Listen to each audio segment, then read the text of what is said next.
मायका और ससुराल, एक औरत की दर्द भरी कहानी। ससुराल में वो पहली सुबह आज भी याद है। कितना हड़बड़ा के उठी थी, ये सोचते हुए कि देर हो गई है और सब ना जाने क्या सोचेंगे। एक रात ही तो नए घर में काटी है और इतना बदलाव, जैसे आकाश में उड़ती चिड़िया को किसी ने सोने के मोतियों का लालच देकर पिंजरे में बंद कर दिया हो। शुरू के कुछ दिन तो यूं ही गुजर गए। हम घूमने बाहर चले गए। जब वापस आए तो सासू माँ की आंखों में खुशी तो थी, लेकिन बस अपने बेटे के लिए ही दिखी मुझे। सोचा शायद नया नया रिश्ता है, एक दूसरे को समझने में देर लगेगी, लेकिन समय ने जल्द ही एहसास करा दिया कि मैं यहाँ बहू हूँ, जैसे चाहूँ वैसे नहीं रह सकती। कुछ कायदा मर्यादा हैं जिनका पालन मुझे करना होगा। धीरे धीरे बात करना, धीरे से हंसना, सबके खाने के बाद खाना, ये सब आदतें जैसे अपने आप ही आ गईं। घर में माँ से भी कभी कभी ही बात होती थी। धीरे धीरे पीहर की याद सताने लगी। ससुराल में पूछा तो कहा गया अभी नहीं, कुछ दिन बाद।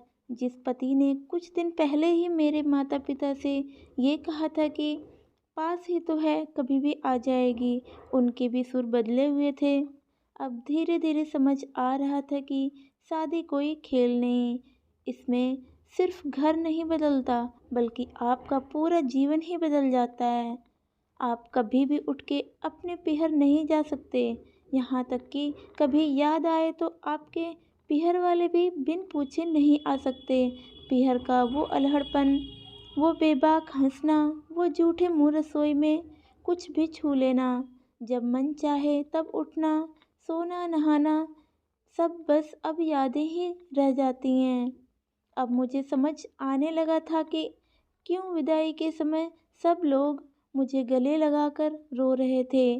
असल में मुझसे दूर होने का एहसास तो उन्हें हो ही रहा था, लेकिन एक और बात थी जो उन्हें अंदर ही अंदर परेशान कर रही थी कि जिस सच से उन्होंने मुझे इतने साल दूर रखा, अब वो मेरे सामने आ ही जाएगा। पापा का ये झूठ कि मैं उनकी बेटी नहीं बेटा हूँ, अब और दिन नहीं छुप पाएगा।